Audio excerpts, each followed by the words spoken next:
This is the In Focus podcast from The Hindu.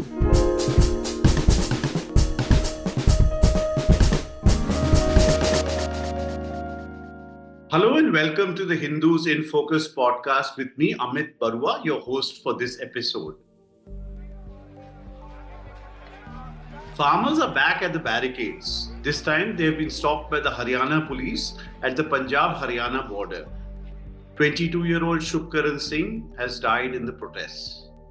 Farmer leaders have suspended their protest till February 29th when they will announce their next course of action. The agitating farmers affirm that there should be a legal guarantee for MSP purchases, but the centre has instead come up with a 5-year contract to purchase pulses, maize and cotton from farmers, that is in case they diversify their crops. So where does the agitation go from here? Where does the government stand? To discuss these issues, I am joined by agricultural expert and analyst Devinder Sharma. Welcome to In Focus, Devinder ji. Thank you very much, sir. Devinder ji, please tell us what is behind this new protest by farmers? Well, all that I can gather based on what we have been reading in the newspapers and so on is primarily that the farmers feel agitated that their demand for granting a legal right for the minimum support price has not yet been taken up. And there is, of course, anger over this particular demand that has been echoed for quite some time.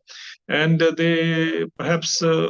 to me, it looks they thought this is a perfect subject on which they can protest and raise their demands. I think that is one thing which I understand. And of course, the other is that agriculture, of course, as we all know, is passing through a terrible, terrible distress. And given that distress situation, the only way out is granting a legal status to minimum support price because that would at least ensure that those farmers who are dependent on the markets and have been shortchanged by the markets, at least 25 to 30% on an average is the low price, lesser than what the MSP is that is paid to farmers. And so this is something which has hit their income. And I think this struggle to get out of that distress situation and demand a kind of a respectable price is what is perhaps leading to this agitation. Devendraji, what is the difference in your view between the agitation of 2021, which we saw in November 21, led the government to withdraw the 3 unpopular farm laws? What is in your view, the distinction between then and now? Well, at that time, the objective was very clear. The farmers were looking up to withdrawing or getting the laws withdrawn. And the 3 contentious laws, although many people in the cities would think that this is what the future entailed for the farming community, but I guess farmers understood much better and they stood their ground, and eventually the government had to withdraw the laws. That was one. But at the same time, if you remember, the need or the demand for a legal mechanism for minimum support price had at that time been talked about, but the government tried to skirt that issue, saying that they are setting up a committee which will look into the efficiency of minimum support price and also would consider the issue of diversification and so on. But it did not talk about legalizing MSP as one of the priority areas for that committee. So they had set up a committee which is still continuing with its exercise, and the farmers also getting restless because they haven't heard anything as to where the conclusion or where the committee is heading towards. And so I think that is what is one reason why the farmers are protesting now. It has been about 2 years, more than 2 years after the first protest that the farmers, the iconic protest that the farmers had participated in. But this time there is the one difference that we can see is it is a kind of a not the entire Sanयुkt Kisan Morcha or the grouping of farming communities at that time or the farming unions at that time is participating in this protest. It is primarily led by 2 breakaway groups and I don't know, and the SKM is promising to support them from outside. So far, that is what we see, and that is why many people think that this protest is quite different from the previous one, because not everyone is in it. Right. And what is your sense? There have been a few rounds of talks between the government and the farmers, and I understand that a 5-year plan for buying pulses, maize, and cotton from farmers has been proposed, and some cooperatives are supposed to buy this. And we also know that the farmer leaders had rejected this proposal from the government. What is the proposal, and what do you make of it? Well, as you rightly said, the proposal was that for 5 crops, the government would provide a minimum support price, which includes 3 pulses, cotton, and maize. The objective being that if you are willing to diversify from paddy, and you announce that yes, we are diversifying, then the mechanism of minimum support price will operate for that farmer, or the group of farmers, or so on. And also one of the objectives of that particular proposal was, of course, to diversify from paddy, but the other was also, it looks like, to push farmers through the back door to accept contract farming, because the government had said that the NAFED and NCDC would be getting into a contract for 5 years for the kind of prices that they would, and the kind of procurement that would take place would be done by these 2 agencies, but it was as a contract. And I think that I don't know why the contract portion was brought in, because contracts haven't helped anywhere in the world, as far as I know. And secondly, what happens after the contract? Why are we so keen to get into contract? That's the same kind of a market-driven mechanism that is what was being forced onto farmers when the laws were brought in. And now through the back door, it seems that we're trying to introduce them again. I think that wasn't, a fair kind of a proposal. I would say that if the government was very keen on diversifying, and this is not a new thing, sir, it is not an out-of-the-box thinking, because since 1980s, Punjab has been concerned about diversifying from paddy, and we know there were 2 committees headed by distinguished economist S.S. Johal. He brought out the first report, I think, in the 80s, and then sometimes later he again brought out the second report. There have been a lot of exercise going on in Punjab how to diversify from paddy, and also we have seen the former economic advisors suggesting the same proposal, that or the same the contours of the same proposal earlier also. So the point I'm trying to make is that these things have been in the fray, and I think if the government was serious earlier, it could have been achieved by now. 1980s, and we are now, in 2024. So it has taken so long. I think there is something which tells us very clearly it was the lack of intent that allow farmers to continue with the paddy, because they have no other choice to move away from paddy. And we know that paddy is environmentally not a crop that we should be, cultivating in a larger scale, because after all, we know that water table has gone down drastically. Then there is the stubble burning and so on.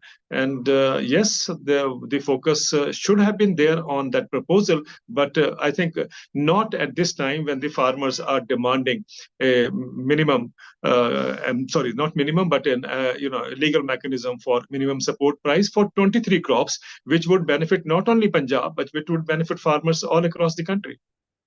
Yeah, can you explain to us, this distinction? Because in Punjab, largely farmers are selling on MSP. So are these farmers who are agitating, are they talking about the rest of the country, or are they talking about Punjab, or are they talking about both? That is true that, farmers are getting minimum support price. But then often farmers have been demanding minimum support price for basmati rice, for potato, and for other crops that sometimes the prices for which crash. Also, we know when the farmers want to diversify from paddy, the other crops, alternate crops for which they can divert to, one of them is maize. Now, maize, the prices may be, let's say, around 2,000 rupees per quintal.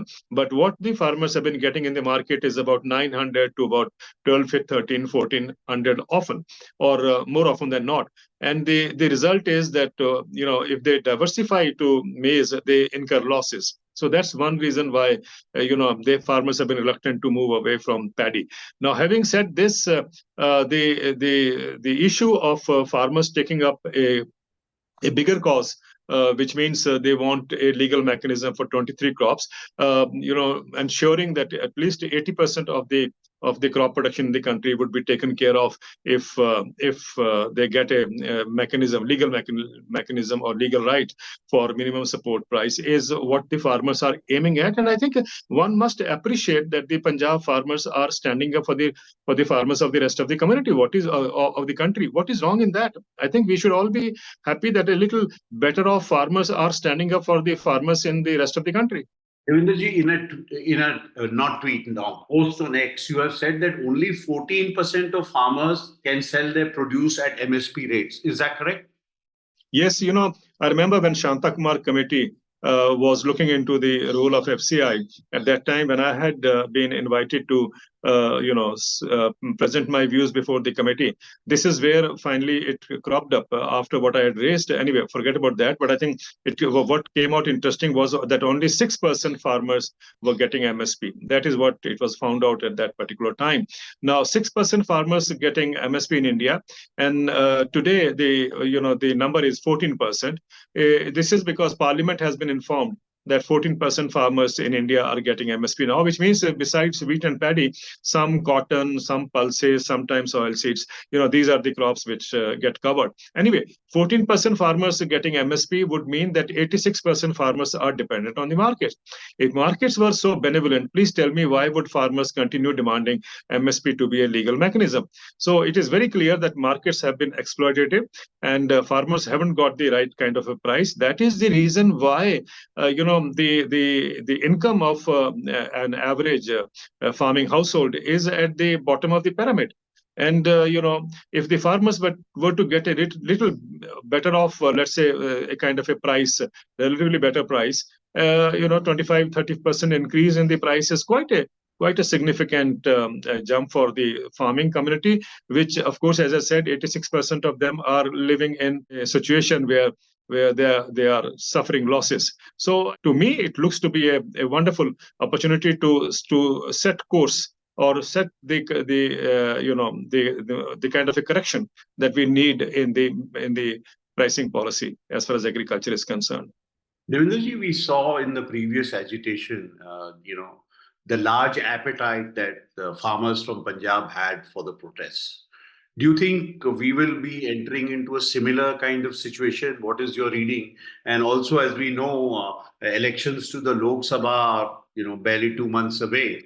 So do you think that this protest may be prolonged, or you think it will be a shorter one? What is your sense? What is your analysis? Well, I can't say because the leaders can come and comment on this. I'm sure you'll agree. But what we gather or what we hear or what our understanding is based on what is happening at the border in Shambu and so on, is that this time the protest is not, as I said, as what should I say? What is the word for it? Let's say it encompasses all the kinds of different factions of the farmer unions. This is it hasn't happened.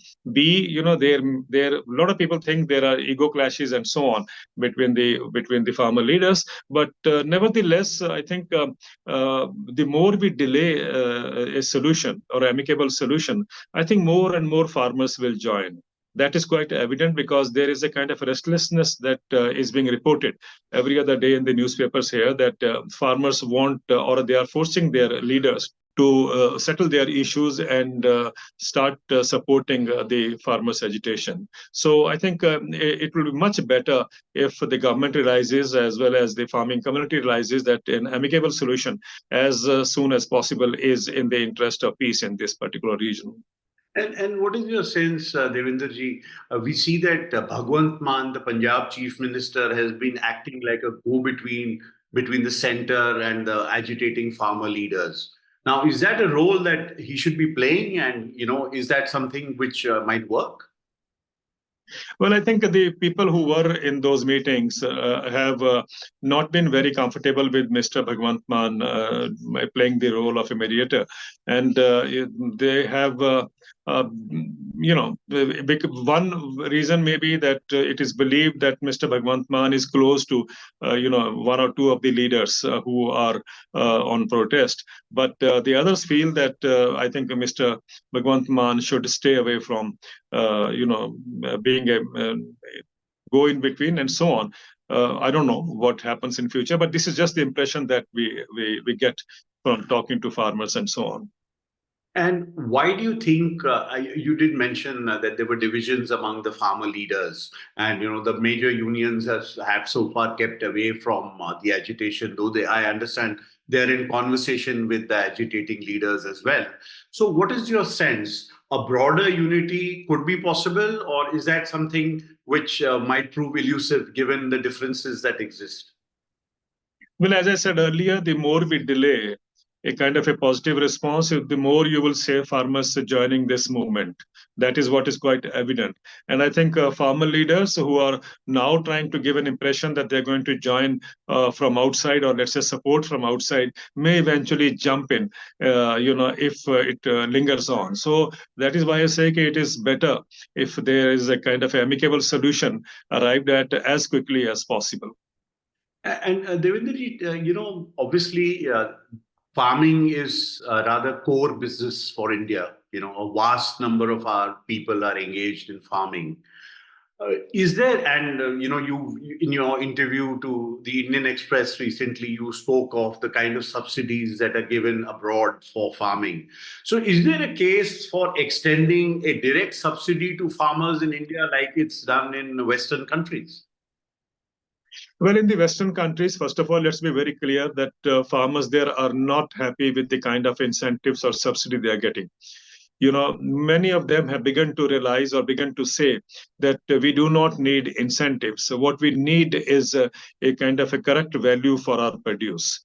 And this is what the European farmers are saying. In fact, one of the factions of the farmer unions in France, when they met the president, Mr. Macron, recently, let's say last week, they have presented him a kind of a document which says that there should be, or there is a need for an agriculture price fixed, and they want that there should be no purchase below that price. And this is what Indian farmers are saying. When minimum support price is legalized, what they are demanding is that the government doesn't have to procure everything. It becomes a kind of a benchmark below which no trading takes place. Now, when you look at America, in America, as we all know, the demand is for income parity. And when I say income parity, it means a guaranteed price. In their language, it is income parity. Income parity in Europe, it is providing the right value for their produce. In India, it is a minimum support price being legalized. So if you see around, or if you see globally, the demand for farmers is that they need a fixed price for their, or a guaranteed price for their produce, because they've realized, when you provide subsidies, it is okay at one point or the other, but subsequently the government would pull back, under one pressure or the other, like it happened in Germany when the subsidies for diesel for agriculture equipment was pulled down, and as a result of which the farmers went on a strike. And of course, they eventually got some more subsidies, but the fact of the matter is they are not happy with the kind of subsidies that are being doled out. Also, let us not forget that globally, if the markets were so benevolent, there was no need for these countries, the rich countries, the OECD, the Organization for Economic Cooperation and Development, to provide a subsidy support of over $260 billion. This support is only happening because the markets haven't been helpful to the farmers. Now, this clearly shows that markets everywhere have failed to provide farmers with an enhanced income. And I think it is time to take a re-look at markets. There is nothing sacrosanct about markets that we should stick on to it. I think there is a need for tinkering with it, or there is need for a course correction, which makes it, for sure that farmers get a guaranteed income. Because if you look at globally, I find that every industry, when it puts up a product or comes out with a product, it has a price tag. Whether you buy a pen or whether you buy a watch or whether you buy air conditioner, everything has a price tag. And of course, markets are operating, but the industry puts up the product in the market after fixing a price. And it is not left to the markets to decide the price. It is only in agriculture that there is no price fixed for the farm produce. And this is part of the economic design, global economic design, because they must have thought, those people who designed that or put it on the paper, must have thought that, the only way for the economy to go in the sense that the industry would grow is by allowing, the industry and the others to exploit the farm trade by way of keeping the prices open. Now, that is what I have been saying, that if there is a price tag for every kind of industrial produce, why there is no price tag for agriculture produce? Why is it that the farmers, let's say, bring tomato, after the harvest, and they don't know whether it will sell for 2 rupees or whether it will sell for 100 rupees? And often, it is 2 rupees or 3 rupees, and the farmers have to throw away their produce on the streets. When did you see a pen maker throwing the pen on the streets? When did you see a car maker saying that the cars are not getting sold, so it is available for a discount? The point I'm trying to make is that very cleverly they have seen that the rest of the industry doesn't suffer the consequences of market operating freely, but it is agriculture which remains a victim or is paying a price for not getting a price tag for their produce. So I think MSP is the right mechanism to ensure that there is a price tag on agriculture produce, and this is absolutely essential for the well-being of the farming community. But there's a sense in India that the market must be allowed to operate, and that was probably the thinking behind the farm laws also that were brought. And there's a lot of writing in the establishment, that comes out against MSP. So, what is your sense? I mean, this trust deficit, between the farmers and the government on this issue, do you think it can be bridged? Yes, it can be bridged provided the mainline economists are taken care of.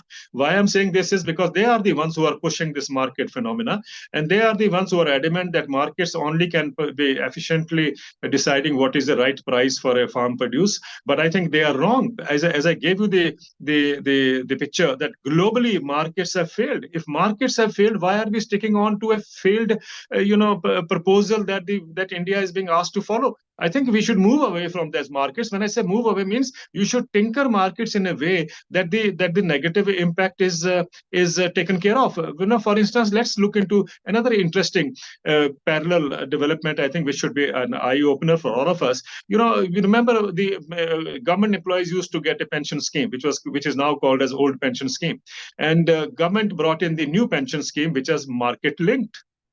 Now, the point is, if it was this new pension scheme, which was market linked, was giving employees a better, pension, they would have been very happy with that pension. But now, why is it that employees are protesting in various states, saying that we should revert back to old pension scheme because markets have failed to deliver what was being anticipated by the employees? Now, the point I'm trying to make is, if markets were so good, I'm sure the employees would have welcomed it and wouldn't have called for that we need to go back to old pension scheme. And look at what the government has done. They set up a committee, and the committee itself has announced that we will be tinkering with the markets to ensure that the employees get 40% of the last pay drawn as pension.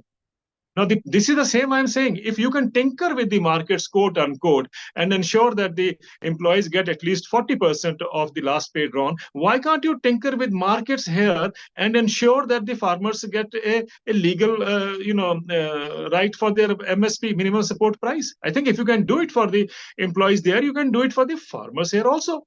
Now, the point is, if economists still go on saying that no, we can't do without markets and so on, I personally feel that we should at least now realize that if markets are so good, please ensure that the mainline economists, their salaries are linked to markets. Let them demonstrate to the country that markets are wonderful. And I'm sure farmers would then rethink whether markets are good or whether MSP has to be given a kind of a legal mechanism. Why can't the economist salaries be linked to markets? I would be very happy if they can demonstrate that yes, this is the kind of market support that we need. Please do that, and then let the country know that you have demonstrated it, and now you should also be accepting this market dominance in agriculture. That is the point I'm trying to make. But getting your own salary, a fabulous salary fixed, and then also your pension fixed, and so on and so forth, and asking farmers to remain dependent on the volatility of the markets is rather unfair. Let them demonstrate that this is the fair mechanism. Well, Devendra Sharma, those are all interesting arguments, especially the case you make about the old pension scheme versus the new pension scheme. Thank you so much for talking to the Hindus in Focus podcast. And I look forward to having your expertise again on our podcast. Thank you very much. Thank you very much, Amitji. In Focus will be back soon with analysis of the biggest news issues. In the meantime, you can find our podcast on Spotify, Apple Podcasts, Stitcher, and other platforms. Just search for In Focus by The Hindu. We'll see you soon.